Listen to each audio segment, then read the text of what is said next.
The undefeated New York Football Giants plan to stay 3-0 as they go against the Dallas Cowboys this week on prime time Monday Night Football.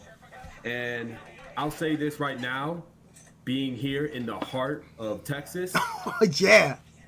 fuck the Cowboys. Welcome to Breaking Tackles, the New York Giants podcast, and we are your hosts. We appreciate you guys watching and listening wherever you may be, wherever you may be listening, whether you're on YouTube, on Spotify, watching us live, or watching us later. We appreciate the support, and you already know the vibes. We got freshly faced man himself, the originator of Breaking Tackles, Antonio. What's going And on, we got guys? the man from Queens, Sal, the big brain himself. Boys, I hate the Cowboys. I hate the Cowboys. I fucking hate the Cowboys. How are y'all feeling? Sal, I'll let you go first, man. Yeah, no, I'm feeling good. We're 2-0 on our way to being the worst 3-0 team in the history. All for that. Yo, I agree. On our way to be the worst 3-0 team in football history. But I'm feeling good, and I'm still positive, man. Everything is working out. Just as we said in this offseason, it was going to work out. Even better, actually. Even better, because this was a loss. Even better. And you mentioned it, man. We are 2-0. So I want to get everyone's opinion real quick right before we get into talk about the stinking Cowboys. What are y'all opinion about the season so far? And what has been one thing that has either surprised you or disappointed you? Like, what's the first thing you think of when you think about our undefeated New York Giants? I'll start first, and I'll give you both. I'll say the surprise of the year has been Wink Martindale and his defense, clearly, and just the ability to maximize a lot of these guys who otherwise the majority of the fan base thought they were scrubs coming into the season. They're looking okay. Listen, Love had a really good game last week. Not a really good game. I'm not gonna go that far. He had a good game last week. He won the game for us, bro. He had the game-winning play. I'll give him that much. And Zimenez is looking good, and everybody was like, "Yo, this guy is dumpster fire trash." And so that's the surprise. Yeah, and the surprise is that the disappointment has been how clearly the offense and just like how bad the blocking was for week 2 in the Panthers game compared to the blocking in the first game. I watched tape. I'll watch a whole bunch of tape this today, and I got a lot to talk about all of that, man. But yeah, man, that's on me. Sal, what about you, brother? Yeah, I mean, I feel the same way. It was an ugly win, and I like ugly wins. But that was as bad an offensive game as you can play for a lot of reasons that we can kind of get into briefly. But at the end of the day, that was a masterclass by Wink Martindale. You know, that was incredible what he put on display.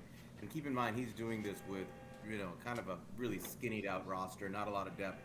The man is just finding ways to just defeat the other team and take away their offensive game plan. So that was my takeaway from it. I know we want to get into a little bit of the X's and O's and some of the thoughts on the whole game, but overall, I love our defensive coordinator. We got ourselves a dude there. Hell yeah. Yeah. Hell yeah. Yeah, no. I mean, for me, I'll go off of what's disappointing for me. I hyped up John Feliciano. We're not going to sing his name. I hyped him up a lot. I hyped up what he could bring. I'm not off on him completely, but it is disappointing to see the interior as a whole not be what we thought it could be coming in. Like, Lewinsky has not been great in the past game. The fact that this man Matt Ioannidis got a sack on our team makes me sick. I thought the interior would be a little bit better to be able to help, that young tackle.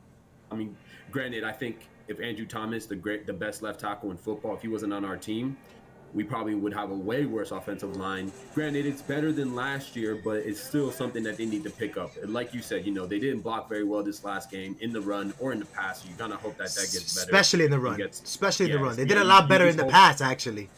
You just hope that that's going to get better. But I'll go in and I'm surprised and very pleasantly surprised with the defense as well. And specifically, I'm gonna bring up my man Julian Love. You mentioned it. I'm going to bring him up. I think the Giants need to prioritize keeping guys like that in the building. I think guys like that in the building are good for the culture. And I know people hate that word culture. I get it. But I understand a lot of it is not just a mentality or a mindset. It's about building some respect, and it's about building, hey, we're not gonna falter. We're gonna do we're gonna do our job, and we're gonna come at every day with everything we got. Julian Love is that. You know, he doesn't play a one role on that defense. He's a Swiss Army knife. Yeah. On top of playing every snap on the defensive side of the ball, he also played about 60% of the snaps in special teams as well. Nah, Remember, dude is definitely like Julian Love will get. Let's say for example the Giants drop him today, he will make all 32 teams. Whether Yeah. he's the starter, that's a big difference. But he will definitely be a crucial part of any team in the NFL because he's just a hard worker. Absolutely. Yeah. And I say it was a surprise. I don't want to necessarily say it was a surprise for me because I've always been a Julian Love fan. I thought he was a steal when they got him in the 4th round in 2019. Mm-hmm. I thought so too. But I think this defense as a whole, like it's just like the way Julian Love is playing, is just more a reflection on Wink and the coaching staff. And we said this whole time, coaching is going to be what's going to help this team get back to where it is, you know, eventually where we want it to be. Even though we're 2-0 right now, I don't think we're confident in saying that we're on our way to Arizona in February. But Can you imagine? I'm excited. I'm excited. I'm excited for the defense. I'm excited how they played. I'm excited for the young players and how they've continued to play. Mm-hmm. I wear sunglasses now because our future is so bright. So I'm excited. Yo, listen, much props to you, Manny. I mean, you've seen the light. I still haven't seen the light yet, but I'm on my way. I'll tell you that much. Listen, let's get a little bit to the talking, and let's talk a little bit about just schematics, X's and O's and stuff like that, real quick. Before we even get into Dallas, just real quick, to want to point out some things. Just what I saw real quick of a film, and I want to say this. Now I'm starting to see that the Giants coaches, or not even the Giants coaches, they're not the Giants coaches. It's the people paid by the Giants, the John Schmelks, the Bob Papa, saying that people have access to the 22 film and they don't know what they're seeing. Let me tell you something, guys. The Giants are not coming up with new plays. They're not reinventing the wheel. These are plays that they're taking from some other team. Could it be some Kansas City plays, some Buffalo plays? Are they adding their own sauce? Sure. But to say we don't know who the number one target is, we could see who Daniel Jones is looking on the play. Who's the first guy he's talking, or whose vicinity? Like, it could be these two guys. Mm-hmm. Yo, football is not rocket science. And until the Giants themselves come out and explain everything that's going on in every play that I have a question about, I'm not, and I encourage anybody to not break down plays. Because guess what?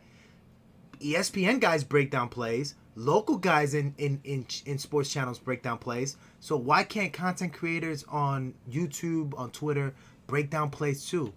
What's different? Does Ryan Clark or Dan Orlovsky, do they know the playbook? Do they know our playbook? Has the coaches spoken to them and told them, hey, this is our first read in this play? No.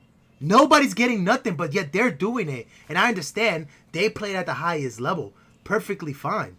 But still, there's a lot of us that have a lot of knowledge on football. And again, if you study football, you don't never need to play football to study football, and you will absolutely get football. Trust me 100% when I say that.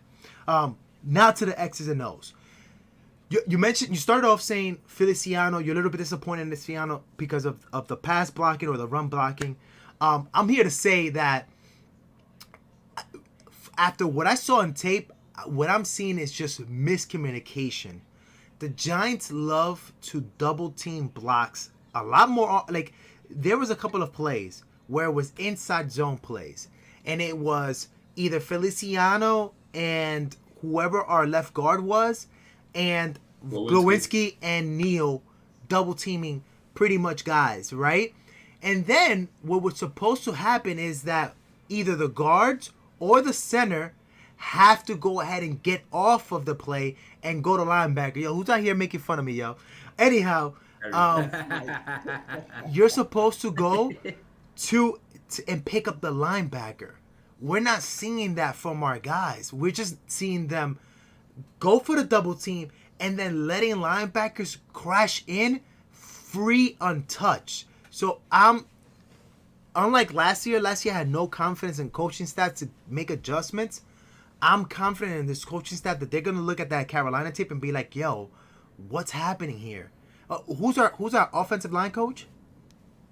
Bobby Johnson. That guy is a legend to me, bro. I have all trust on that man. I trust that the Cowboys game is gonna be way better blocked than that Panthers game. That's all I'll leave it at. Yeah, I hear you, Sal. I've always been a fan of your big brain. Why don't you go ahead and go through X's and O's and let us know a little bit about what you took from that Panthers Yo, game. Mike said I look like Philip Hamilton. Shout out Mike. Shout out to everybody in the chat, bro. I appreciate it. Shout Stan out Mike. Gang. 5 people watching us. What's up, man? The agenda. The agenda.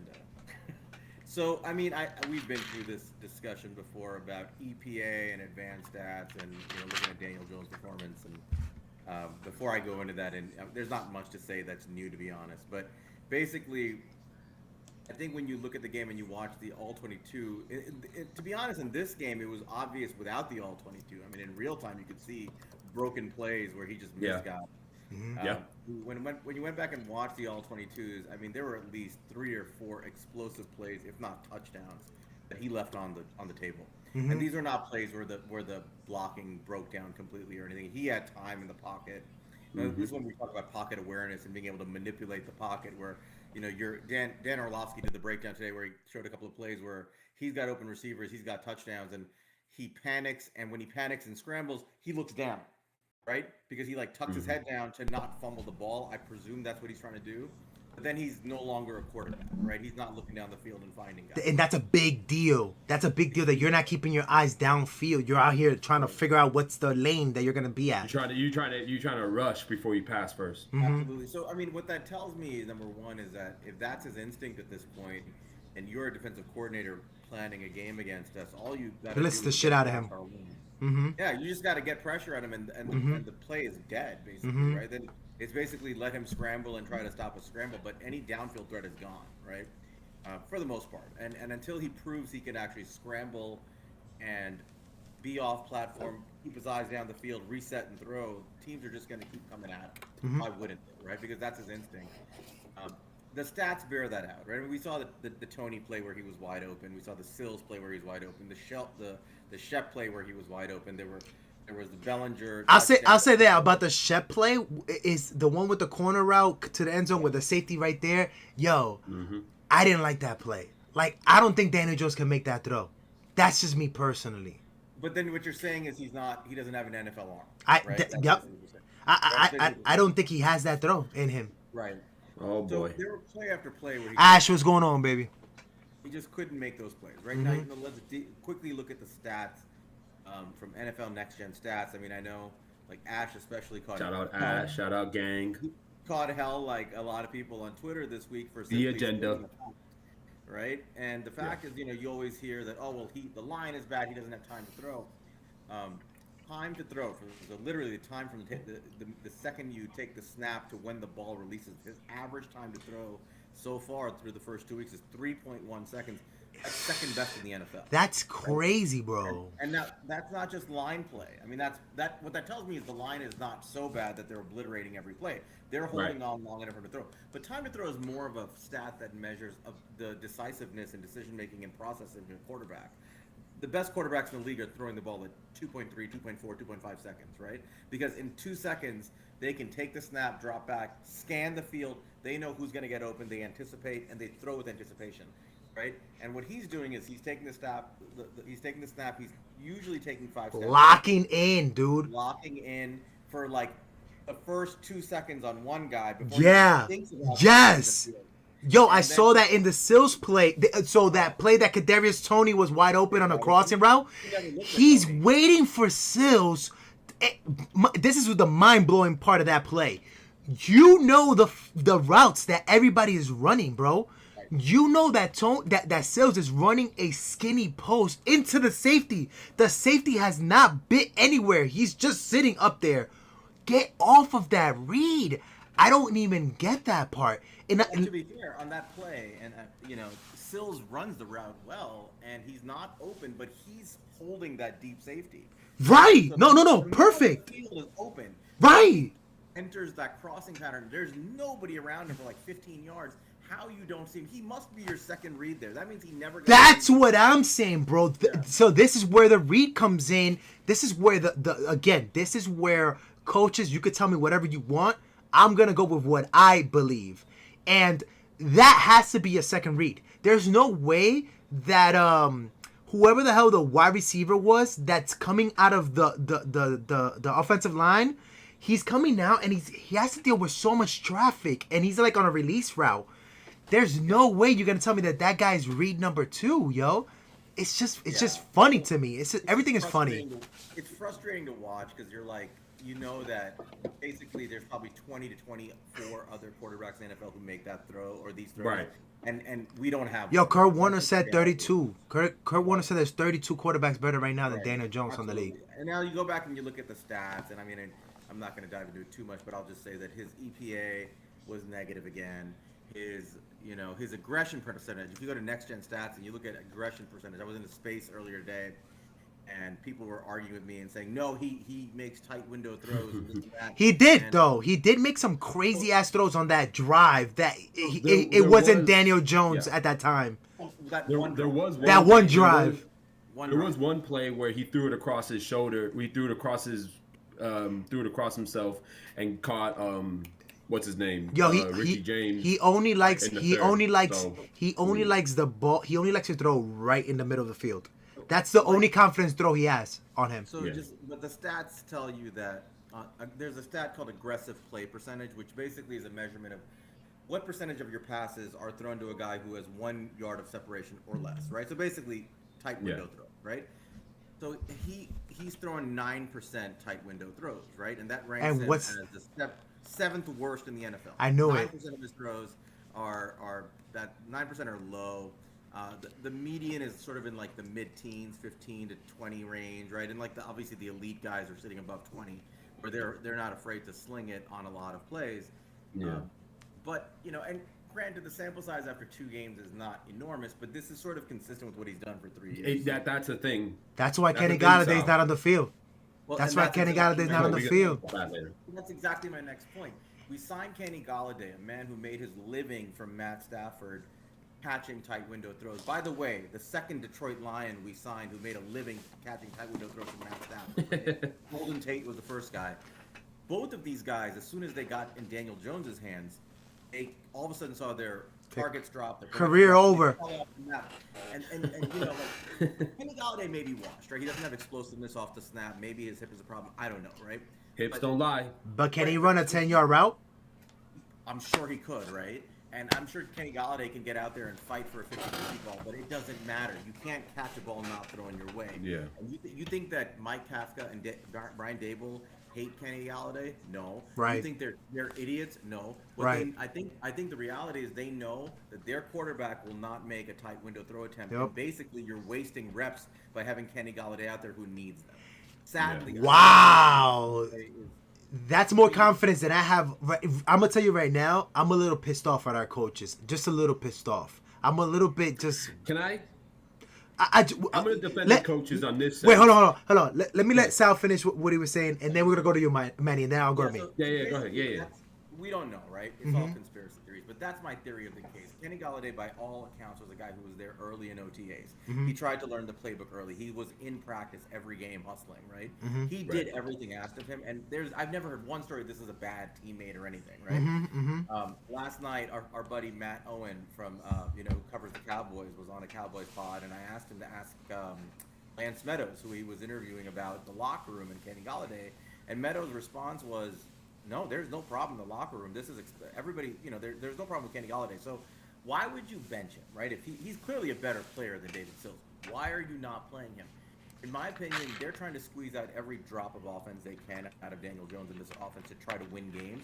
And if you're going to play 3 receiver sets most of the time, right, are you going to put Kenny Galladay out there a lot, knowing that Daniel Jones will never look his way? Just think about it. I mean, it's a shame. It's wrong. It's so If you wrong. know I have a it's problem bad with this. player, If Right. you know that your quarterback will never throw that guy the ball because his game is getting into one-on-one situations and he just won't throw it at him, so does the defense, right? And that puts your other receivers at a disadvantage.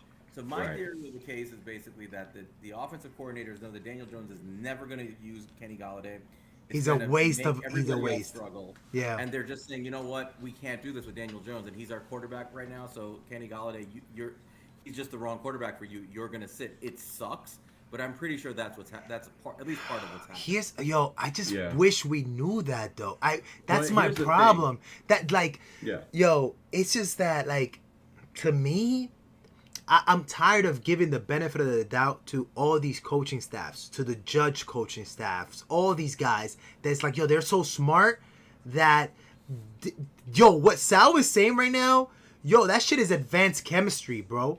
Like that's not that simple. Like, we know that statistically, analytically, all this stuff, Kenny's not gonna get the ball, so let's bench him. Not only let's not bench him, let's kind of put it on him as to he's the fault, not Daniel Jones. You know what I'm saying? Like, it's just weird Listen, to me. I think we all have that same mindset. The only reason why I'm not going to try to kill the coaching staff as much is because they almost schemed a play that got David Sills a touchdown.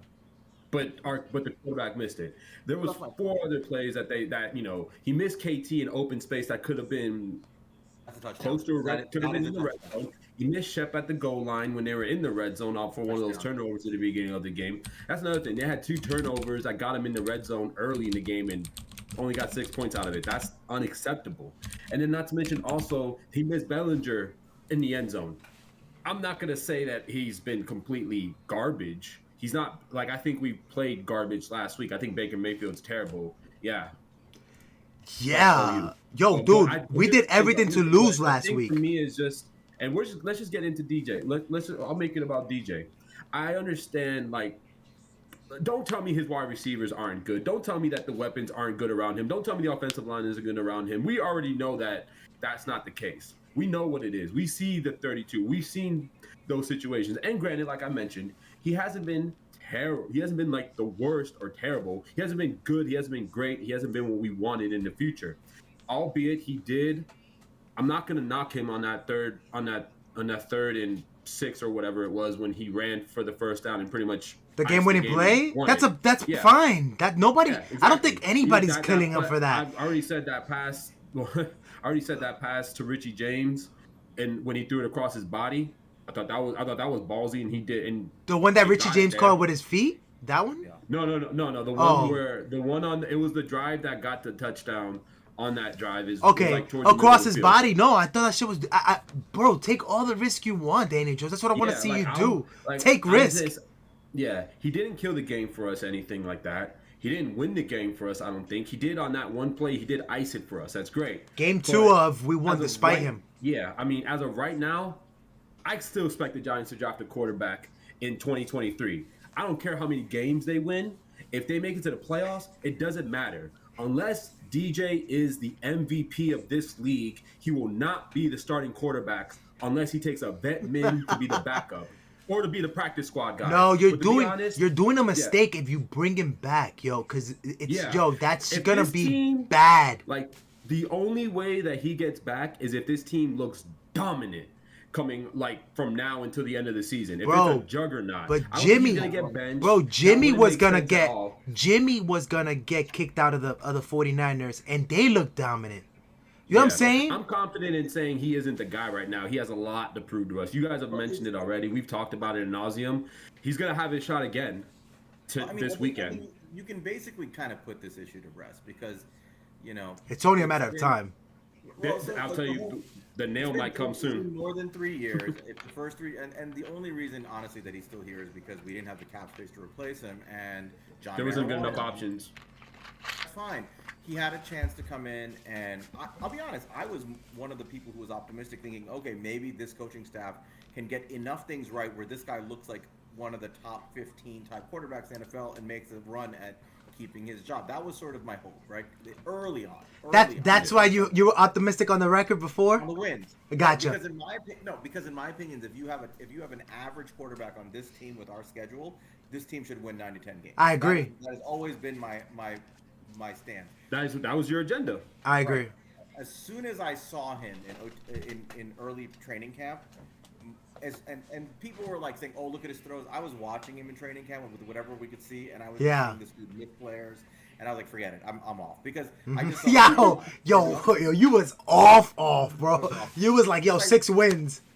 Well, because I saw exactly what I've been seeing. I hear you. Hope, my like optimistic hope that maybe Brian Dable and Mike Kafka could teach this guy some things was shattered, right, pretty quickly. And unfortunately, they talked about him taking chances and stuff, but they're not game planning for him to take chances. They're basically they're game managing him. Right? They're doing whatever he's comfortable with. They're just turning him into a game manager, which when they say we want Daniel to be the best version of himself, guess what? That's what they believe it is, a game manager. And that's what we're seeing. You're not going to win a lot of games with a game manager. So I'm loving the wins right now. I don't know how many Wink can squeeze out, but you're going to hit a wall eventually because you're going to run into real teams with real quarterbacks, and they're not going to let you get away with scoring. And then here's the effing question mark. It's like, where did that drive come from? I'm still confused of how he did that.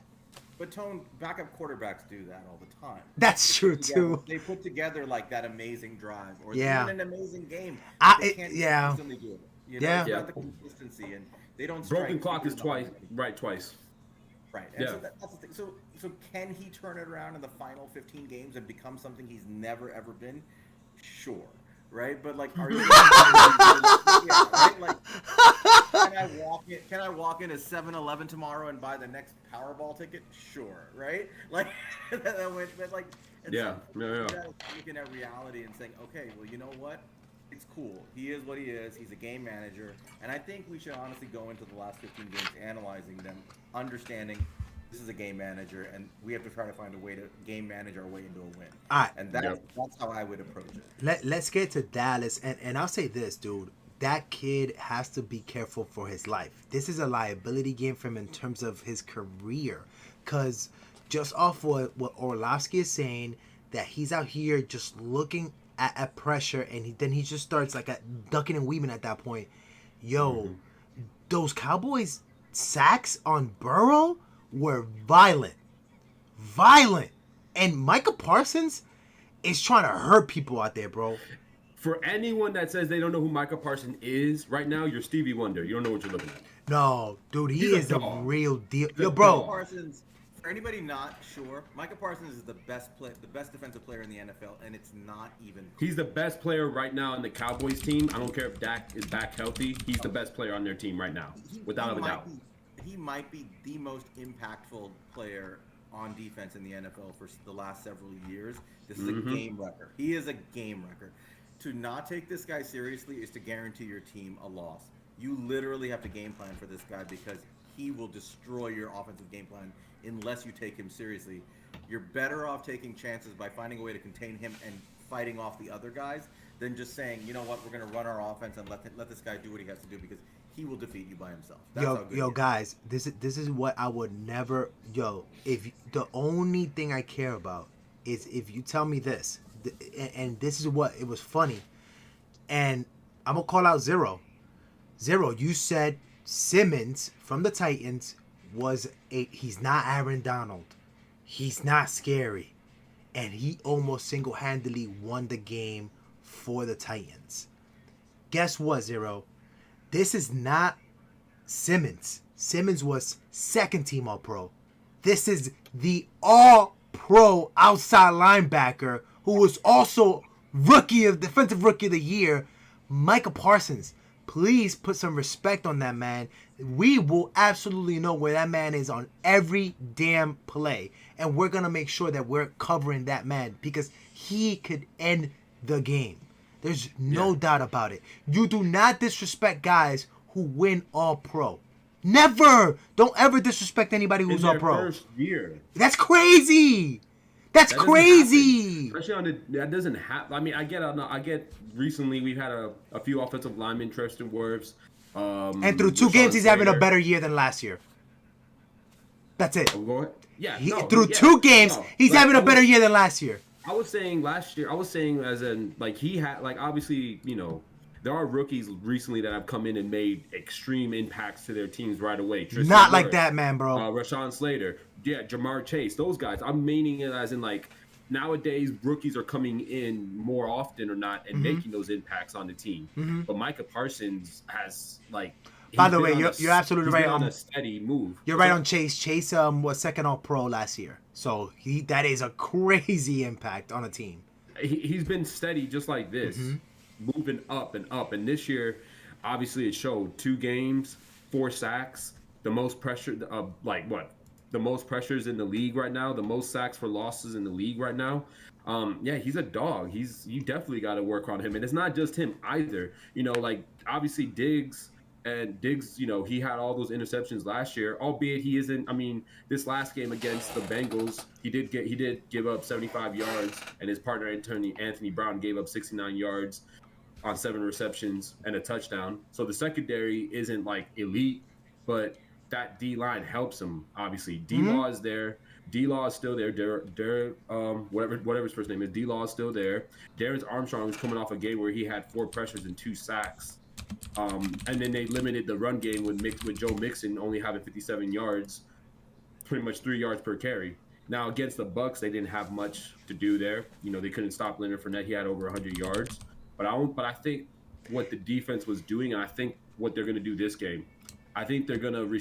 I think they're respecting the passing. They obviously going to respect Tom Brady and Joe Burrow, who they are as passers. They did. There's going to be light boxes in those games. I think in this game is going to be heavier boxes because they don't respect Daniel Jones, and they know that if Saquon breaks his game, that's going to probably be the way they lose this game. So I have a feeling this game they're going to be way better when it comes to stopping the run than they were in the first game. Bro, and they saw.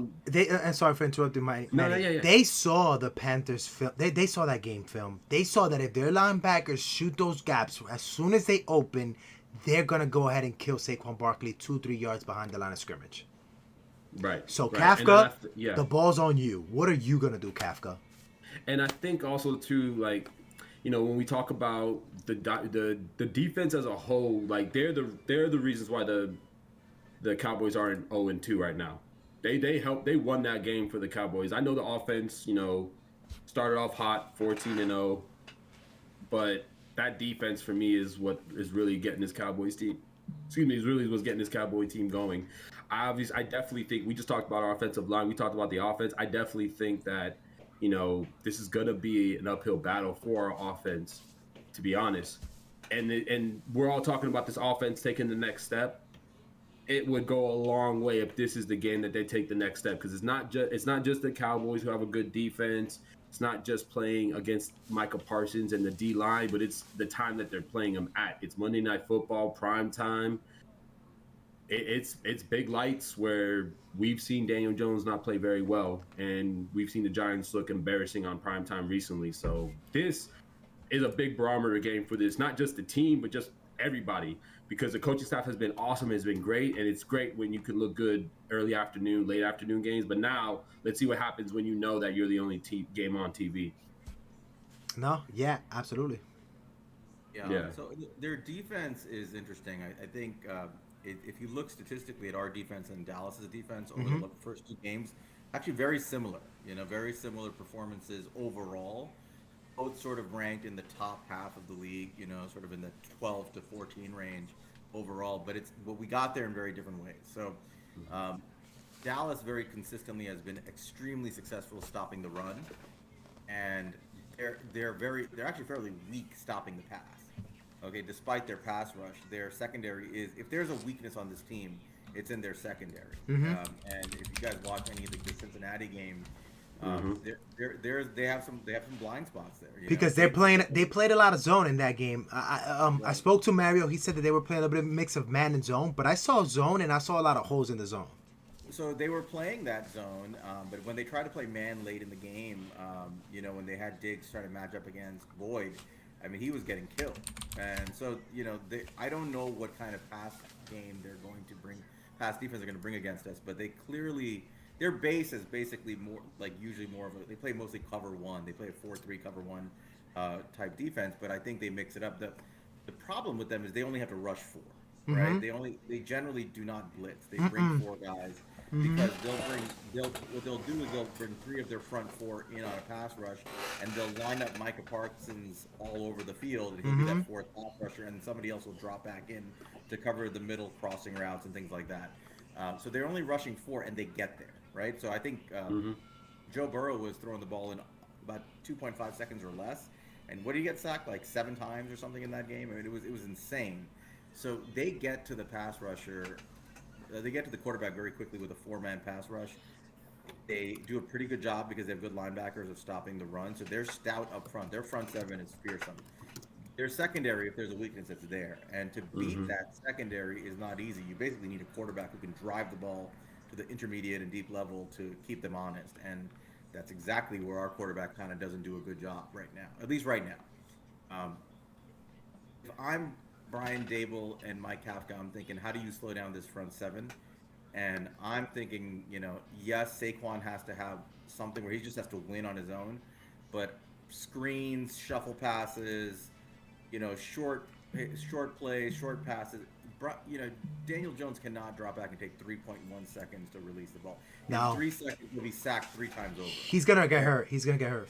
He's gonna get hurt. This is the game he's going to get hurt if he gets hurt. If he does that, he needs to be. This has to be 3-step drop, boom. 3-step drop, boom, or manufactured runs, gadget plays. This is how you have to keep them honest to try to keep your offense on the field. It's not going to be easy, and basically you're going to have to be very creative. And Jones is just going to be really good in the short passing game and really quick about releasing the ball. If you can get him to drive the ball deep, if you get a little bit of an opening, Diggs is the weakness on their defense in the secondary, in my opinion. Watching him play. Receivers are getting separation on him, and they're beating him. He's very aggressive, but he gets beat. So, I think there is a window to score on, but this is not an easy defense to score on. I mean, I was joking all week. I just refuse to lose to Cooper Rush. So I'm saying, Giants 7, Cowboys 3. Or something along those lines. But it's going to be hard to score. Might have to be that. I'll go ahead and go ahead, if we can we talk a little bit about Cooper Rush, because I kind of poo-pooed him, and he is a backup. Let's make that clear. He's a backup. Absolutely. He's all right, but I mean, listen, Cooper Rush isn't he's not as bad as advertised. He's had some good games. He's had some decent moments. He beat Minnesota last year on Halloween night. This year he beat the Bengals. I mean, when you look at what he's actually done, I dismissed him. But in that game, in that game against the Bengals, he threw for over 235 yards. He had a 95.5 passer rating. And granted, even though with those numbers, he's not a guy who's gonna sling it down the field. He had no real big time throws. He finished the week ranked 23rd with the highest graded QB out of 29 who qualified. So obviously his numbers weren't eye popping when you think about everything involved as far as the big play game and all that stuff. But that just tells me that he has his moments, but he can be had as well. So I'm really, really hoping, I'm really interested to see what Wink has got for him right now. Shout out Wink. He wears sunglasses like me and like Bret Hart, another great Canadian, our great Canadian legend head coach, Brian Daboll. He's Canadian? I didn't even know that. Hell yeah. Shout out Canadian. Shout out Canada. But something else too. Another thing is that he is gonna more than it looks like he's gonna probably have Michael Gallup here as well. So Michael Gallup coupled with CeeDee Lamb, and then Anthony Brown. I mean, granted, they don't have the best wide receiving corps right now than they did when they had Amari Cooper, but it's capable, and they have an offensive line that's at least it's not the best offensive line. Although this last week, Tyler Biadasz, Zach Martin, Terrence Steele, Tyler Smith, pretty much everyone but the left guard combined, 3 QB pressures allowed, 1 QB hit, 1 QB hurry, no sacks. They had an average all those 4 guys combined had an average pass blocking grade of 77.6. Now the left guard, Matt Farnark, is probably the worst person on their offensive line right now, because him himself. He's the third string guy. Yeah, him himself had 6 QB pressures allowed, 4 QB hits, 2 QB hurries, and he didn't give up a sack, but he had a pass blocking grade of 23. Wish we had Leonard Williams for that guy. to just put No, right in there front is of a his chance. face. Yes, that would have. Yeah. Now there is a chance. Jason Peters. We all remember him from the Eagles. There's a chance he may play this game. He can play guard. He can play tackle. He may not be what he used to be, but he's still some. It's still something to monitor. Yeah, I Now think- the exciting part about this offensive line. And I'm sorry. I'll leave it at this for now. The exciting part about this game is that it looks like we're going to get our guys back on the edges, and we're going to be able to finally get to see Kayvon Thibodeau playing in this game with his counterpart Azeez Ojulari. So We're getting better athletes on defense now, man. That's something that yeah, we just which I can't, we imagine is haven't going to said. help. Is going to help Wink come up with way more, exotic schemes and exotic sacks and. Oh, He's gonna, absolutely. I mean, I don't Absolutely. I can't. It's kind of hard to expect a lot from Kayvon this game or Aziz because of the pressure they're coming into and also just the matter of fact they haven't played in a while this season. But I have a lot of faith in Wink Martindale. I have a lot of faith that if you're just gonna add two other edge rushers who we all think is probably better than the edge rushers that have played the last two games, that's only gonna help. So no knock on Jihad Ward because he's been an outstanding play. He's done way more than what. He's been a surprise. Yeah, but the fact of the matter is when he drops back, because at the end of the day, this is a scheme that some of the times the outside linebackers are gonna drop back in coverage. That is dismal for Jihad Ward. Like he doesn't get good dropbacks. It's his jam is just not there that well. Now we're talking about we're gonna bring in a way better athlete for him in Azeez Ojulari, bro.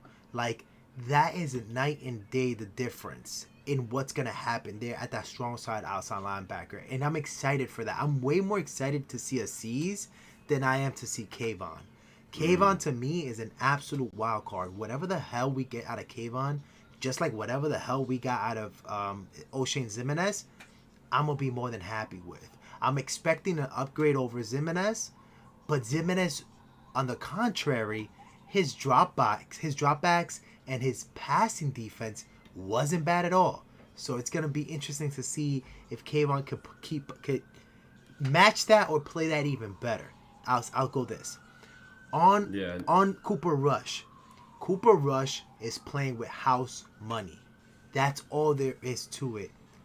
There's nobody to take the job away from him. Dak Prescott is hurt. Who you gonna bring in? The backup? He is the backup. You know what I'm saying? Will Greer. Like, he can make those throws. He could play against the wind. He could do all this crazy shit because he knows I got nothing to lose. I'm the backup. You know what I'm saying? So he's looking like Brett Favre out there. Well, guess what? The Cincinnati Bengals are a shit team. Cincinnati dropped 3 interceptions in their hands. If the Giants drop 3 interceptions in their hands, they're going to lose also. That's just plain and simple. We haven't gotten interceptions this year. We need to get those interceptions this game. Like, it's going to be loud. Cooper hasn't... hopefully the stadium is, like, breaking people's ears. That's how loud it is. They said... I mean, you heard the coaching staff for the Carolina Panthers said that did get them. And a lot of fans, a lot of people on Twitter are saying that was the loudest that stadium been since it's been created. So since it's been built. So let's hopefully this should be even a step higher than that. Because you know what? I even saw empty chairs regardless in that stadium. It was not a packed stadium. There was empty chairs there when I saw the broadcast. But and granted, Cooper Rush did have a good game against the Bengals. I forgot to mention this. He was playing against Giants legend Eli Apple. That's why I'm gonna. You gotta take some points off there. So this is where I'm gonna go there. I think the Bengals are a fraud. I don't think the Bengals offensive. I think the Bengals offensive line is worse than last year. I think the secondary of the Bengals is worse than last year. There's a lot of things that I saw on the Bengals that I'm like, and again, the only way before I say that, I'm gonna say I haven't watched the Tampa Cowboys game, which I will do tomorrow while I'm at work. I'm gonna watch those. I won't be able to clip it because I'm gonna be acting or whatever. But boy's an actor, guys. Power back. Word. That's why I don't have no damn freaking beard. Power Book Season 3. My man Antonio's gonna be in there. Check it. Episode 2, guys. If if I see the Tampa game and then I see a completely opposite thing where I see like, obviously, look, I'm trying to, what I try to do when I watch film on teams is try to see where do the Giants fit. I can't say the Giants have a stronger defensive line, a stronger secondary than Cincinnati, but I also can't say that they have a weaker defensive line and a weaker secondary than the Tampa Bay Bucks. So I try to see where, like based on just what I see, I try to see where do we fit in those two extremes, right? This is what I'm trying to figure out. Are we as bad as Cincinnati? I don't think we are. I think we could get a lot more push on our defensive line. I think our defensive line, I'm gonna say it right now. I think we probably have one of the best defensive lines in the league when Leonard Williams is playing. And if you have Aziz and Cade and Tibbs, we have a top 5 defensive line in the entire league. I don't know where we at right now because Leonard is not playing. So I don't know. But just to cut off the rant, I'm just going to say this. I don't think that they're going to have that type of like ability and the type of flexibility where they're going to have passes completed, where they're going to look all nice and dandy on our defense. It all starts with Dexter Williams this week. Dexter has to play. He's played above his level. He's going to have to do it again. He's been the best pass rusher we've had. By the way, I wish Leonard was here because now Leonard doesn't have to line up and outside, pretty much that defensive end. The D-line, yeah. Yeah, I really don't like seeing him doing that because there was a lot of plays where he was lined up in the outside, almost got the sack, but Baker just ran it up the middle and got away from the tackles. Or in another 2 plays where he almost got the sack. One, Baker just runs it right up the middle, gets a huge yard. That's the touchdown drive. The other one, he's going towards Jihad Ward's side. No, O'Shane's side. O'Shane over commits. So he goes. You're supposed to, when you're containing or when you're rushing the quarterback, you never want to pass the quarterback. You want it to stay on his level parallel or in front of him. O'Shane went behind Baker. Baker just broke containment and got a big ass play also off of that. So I don't like seeing Leonard in the outside, in the DE or in the outside linebacker position. And so when he comes back, I'm gonna be happy that he doesn't have to do that. Yeah.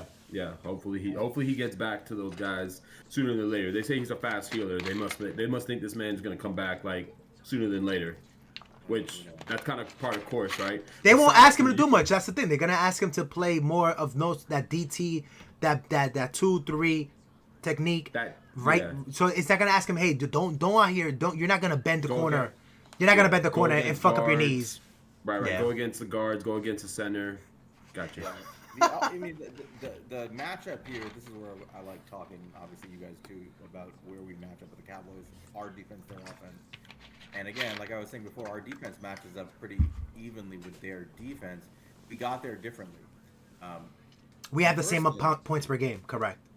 Right, but we got there, like our 2 games were like night and day in our approach, right? The first game against Tennessee, Wink just took away Derrick Henry.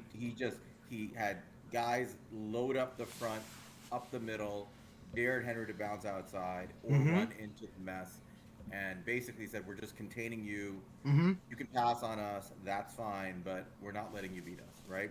Right. And he completely changed that approach in the second game. Which is something we talked about. We thought we might do it, where he basically took his best player, Xavier McKinney, and said, you're taking out CMC so he doesn't beat us. But specifically, you're taking away his pass game threat. Like, let him run up the middle, that's fine, but we're not letting him get explosive plays on us in the passing game. And so our stats bore out that way. In the first game, our run defense was incredible. It was one of the best in the NFL, and our pass defense was okay.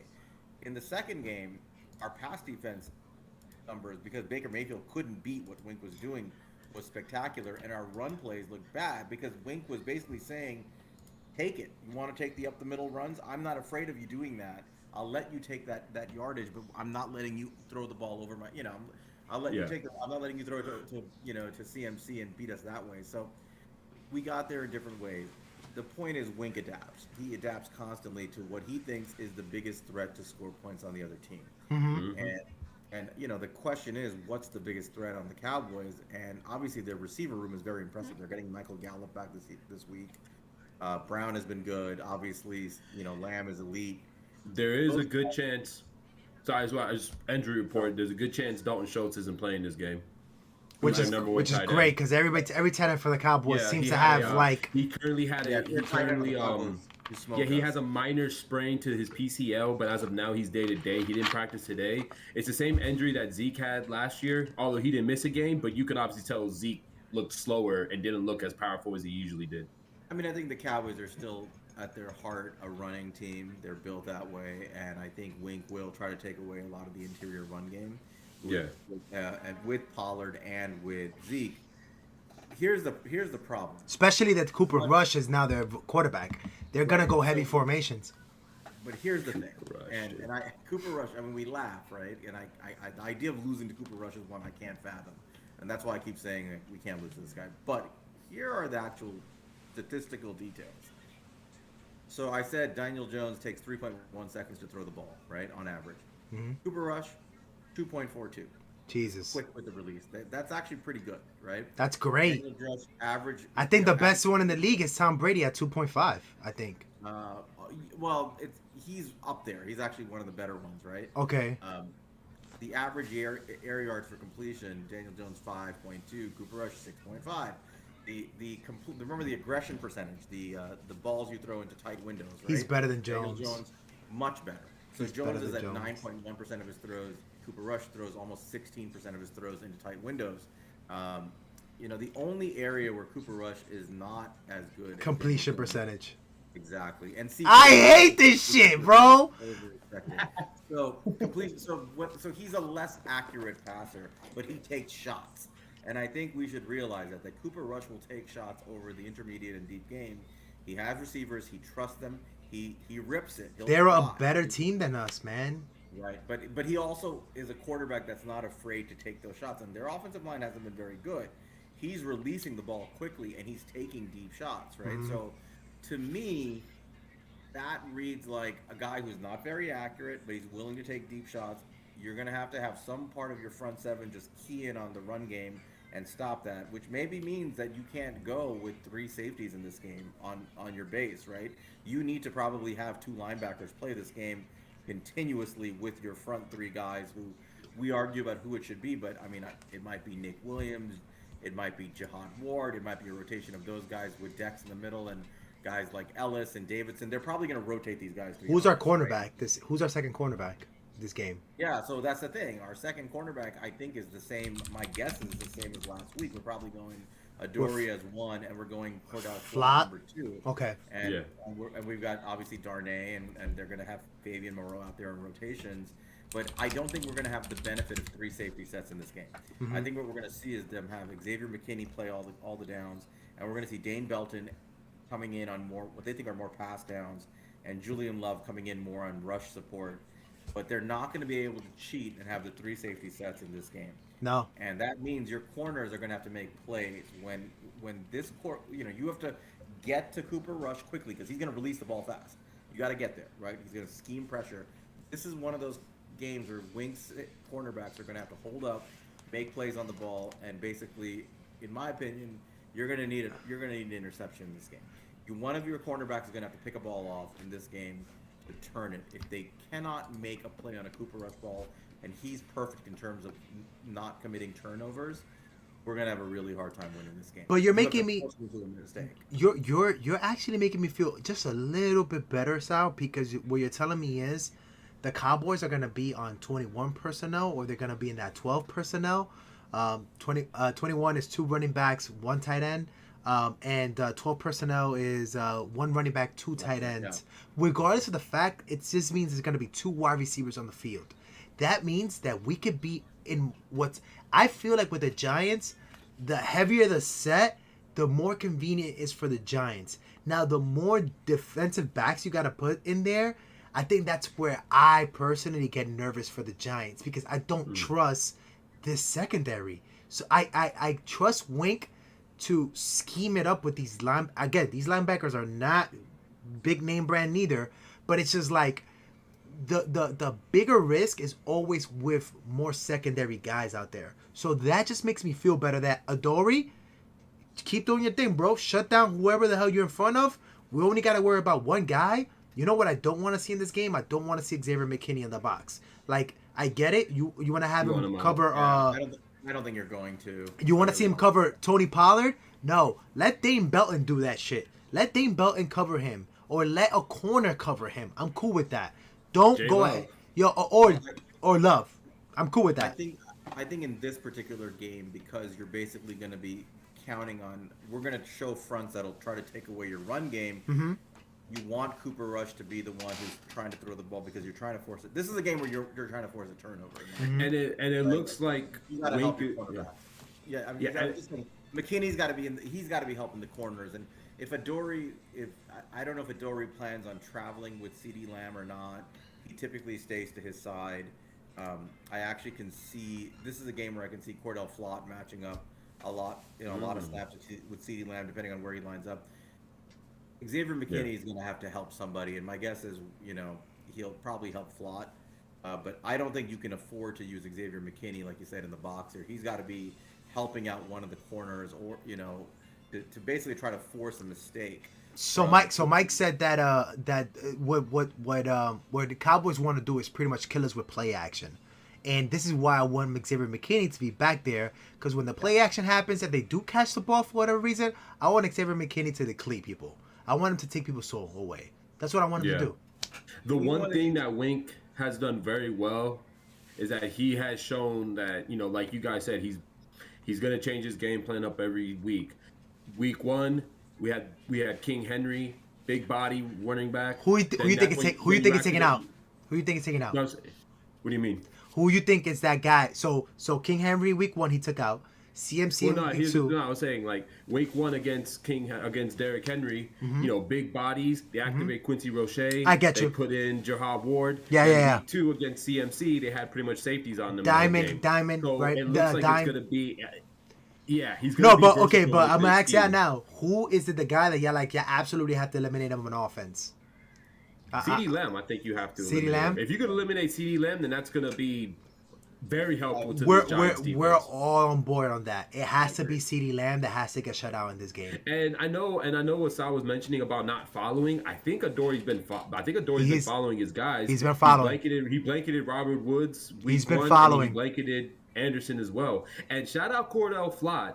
I know people were kind of worried about him and everything like that. He had 2 plays But my man, where he got cooked, but he got cooked on 2 plays, which is nothing, and which is fine. against I DJ mean, Moore. now granted, And he's I a don't know. rookie. I don't know if he got cooked more He's than like that. 190 pounds. He gave up the touchdown on the play they got cooked, and he gave up a big play on a play that he got cooked. I think Cordell Flott. played Mike a lot said better than we CeeDee Lamb thought. also. He wants to see CeeDee Lamb. He thinks that he's the one that we got to shut down this game. Right, exactly. So we're all in agreement. We're all there. in agreement. I like Cordell. I've liked Cordell Flott a lot. Like I think I could see a situation where the Giants say Odori on wide receiver 1. Right. Let Fabian Moreau start at second cornerback. Okay. And then let Cordell Flott play the slot because Darnay If they Holmes, go 11, it's scary sometimes to see Darnay Holmes in man-to-man coverage because he does sometimes get cooked. he on played those. good. He played good though last week. I mean, He had the fumble. He played all right, but I mean, he played good because Shea Smith dropped some balls too. That's true. I'm not sure they're going heavy set. 11. I think they're going to play a lot of 11 personnel because I think if Michael Gallup is back and he's supposed to be back, Yep. I do think they're gonna try to Try to bring a Noah Brown too, who is like Cooper Exactly. Cup's I mean, like boyfriend now, I guess, or something like that. No disrespect to the community. Michael Gallup. He's gonna Yeah. get a pitch count. Kellen Moore is going to do. I mean, I think a lot of Cowboys fans are frustrated with Kellen Moore and his game planning anyway, but I think it's logical that you'd want those horses out there on a lot of sets. So You I got to do think put our your best corners- plays out there, correct? Yeah, I think our corners are going to have to just hold up in this game. And this You is know a what game will where- be super scary if the Cowboys decide to absolutely put Pollard for most of the game out there and not Zeke, and then they also go 11 personnel and they also bring out all those wide receivers. Like that would be a nightmare. I think they're going to actually rotate those guys. I think they're going to try to keep Zeke and Pollard fresh and just rotate them. I expect a lot of 11 and just single back, sets. And I do think that this is a game, again, I think this is a game where your corners can win the game for you. And I think they can. And because Cooper Rush, he'll make you look – he's going to be very frustrating to watch for part of the game because he's going to be making plays over the middle of the field and doing things. But with Cooper Rush, he'll make a mistake. I think Yeah. if your corners are locked in and you can pressure him, he's not accurate enough that he's going to smoke you. He will make a mistake. He'll throw an errant throw. He'll throw a pick. I think that's got to be the game plan. He's still a backup quarterback, right? So you can pressure this guy, freak him out, get him to throw a bad ball, pick him off. Winning the turnover battle in this game in particular, I think, is going to be key to winning the game.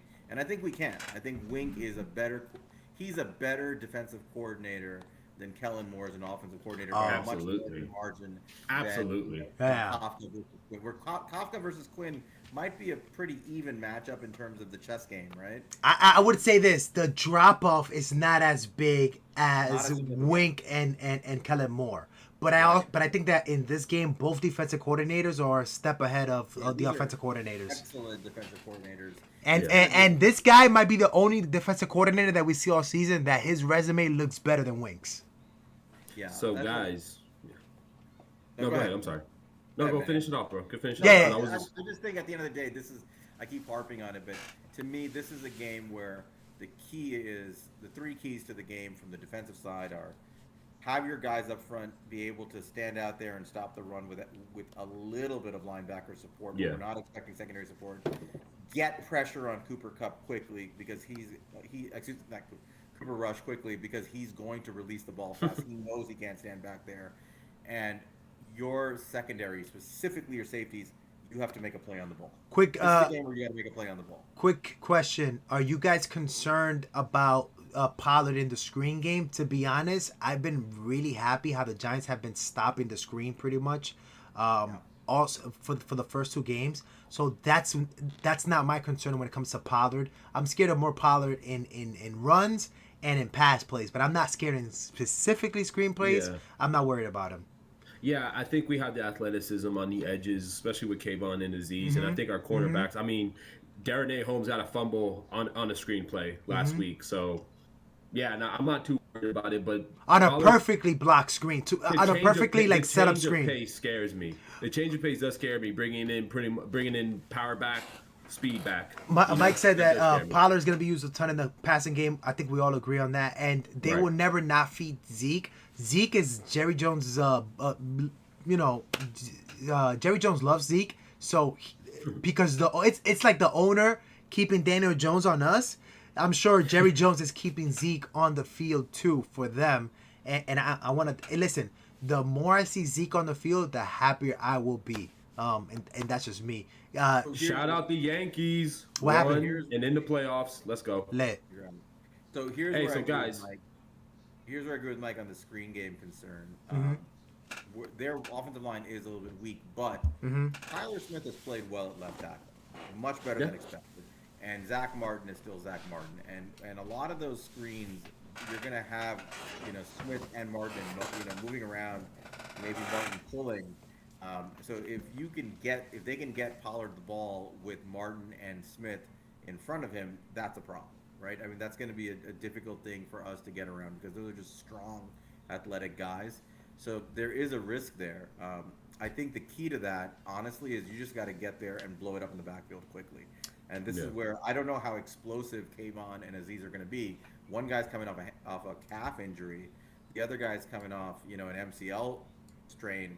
So I don't know what their explosive level is. If this is a fully healthy Kayvon Thibodeau, I'm not as concerned because his first step against this line would be so explosive that I think he'd be in Rush's face constantly. would love to see an interception by those guys off of a screen or something like that. They just get in the middle of the screen. And when Mike was saying just now, it may that those screen plays may be there to test the discipline since those guys haven't played. Mm-hmm. But what That's you're right. hoping, at least what you're hoping, is that they are fully healthy because, like you said, that get off is going to help them. And we'll say this. I'll say this about Tibbs. Me and Manny watched a lot of film on Tibbs. The guy his awareness is on a different level. At least in college, it was. He's We'll a see in the complete NFL. linebacker. Yeah. He's like I think our linebacker coach said that if Wink Martindale could design a linebacker in the lab, you would get Kayvon Thibodeau. Yeah. Because Yeah. he does everything. He's got incredible awareness. He's got an explosive step. He can get to the quarterback without help. He can cover he can brought back into coverage. He He's shits just on the media. a versatile tool, right? He's not, you're not going to say he's, a guy like Micah Parsons, and I mean, obviously he's not that size, and you can't compare a guy like him yet. But he has, he has certain traits. Is Micah Parsons kind of like the same size as the kid from the Jaguars? The Jaguars drafted as number 1 right now. Are they the same build?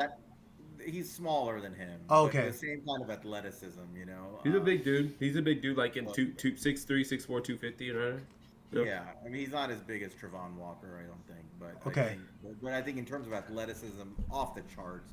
I mean the comps for Micah Parsons coming out, for those who don't remember, were literally Ray Lewis. Shit. Okay, because I keep forgetting that he's not a defensive end. Like, he's a middle linebacker, and I just keep forgetting that. So he's really Khalil Mack, to be honest. Like, Khalil Mack, in my school, he was middle linebacker. Shout out Buffalo. Just owning shit. And he came into when he came to the league, I forgot what team. I think it was the Raiders. I'm not even sure. He's on the Raiders. Raiders. He played middle linebacker, but he was also on the end, and eventually they just made him a full-time edge. And I think that's what they're doing now, because they got Anthony Barr and Van Der Esch. They're trying to keep him. They're trying to exactly what you said, Sal. They want to line him up everywhere, but it's just exclusively to pass rush. If he's lined up a linebacker, he's probably just gonna try to pass rush at linebacker. Like, I'm sure he's gonna drop back once in a blue, so it's not just a dead giveaway. But it's this guy's. They're gonna transition him to that.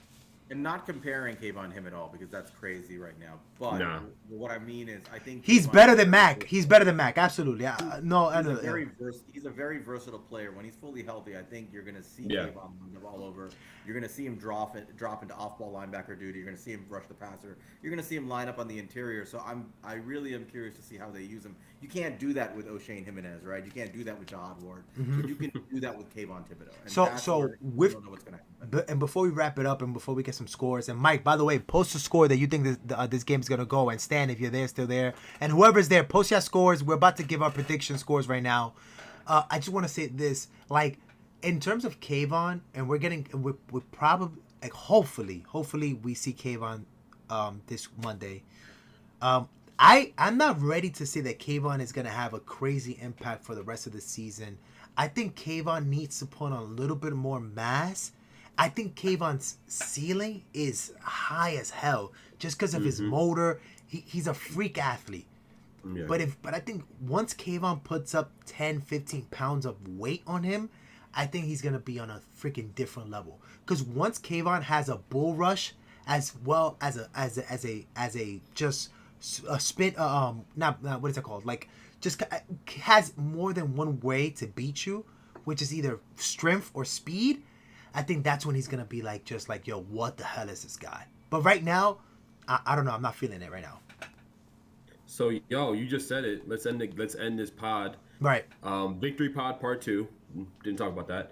Let's end it on some predictions. Mm-hmm. If I can go first. Mm-hmm.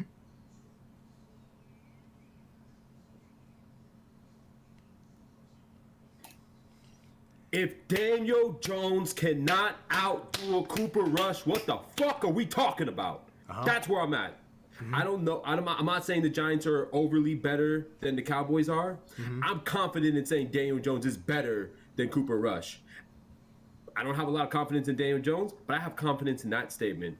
So, once again, if Daniel Jones cannot outdo a Cooper Rush, then it's over. The clan, as I call them, it's done. Yep. I think Daniel Jones is going to do that. I'm not saying Daniel Jones is going to have a good game. I think this is going to be fairly low scoring. I think Wink is going to do his magic again. I think Cooper Rush is going to look like the backup he is. And I'm thinking that this team is going to win, go 3-0, and it's going to be by score of 20-17. 20-17, okay. I'll go ahead. I'll go ahead and go now. And I got two scenarios. Both are Giants win. Scenario number one, this is a laugher. And I'll confirm my laugher by watching the Tampa Bay tape. I want to see Tampa Bay ran it 33 times, with 33 different rushing attempts with different people, and they got a whole bunch of yards off of Tampa. I want to see what did they do in the run game, and if it's similar to us. That's what I want to see first. And if it's similar, I think this is a laugher.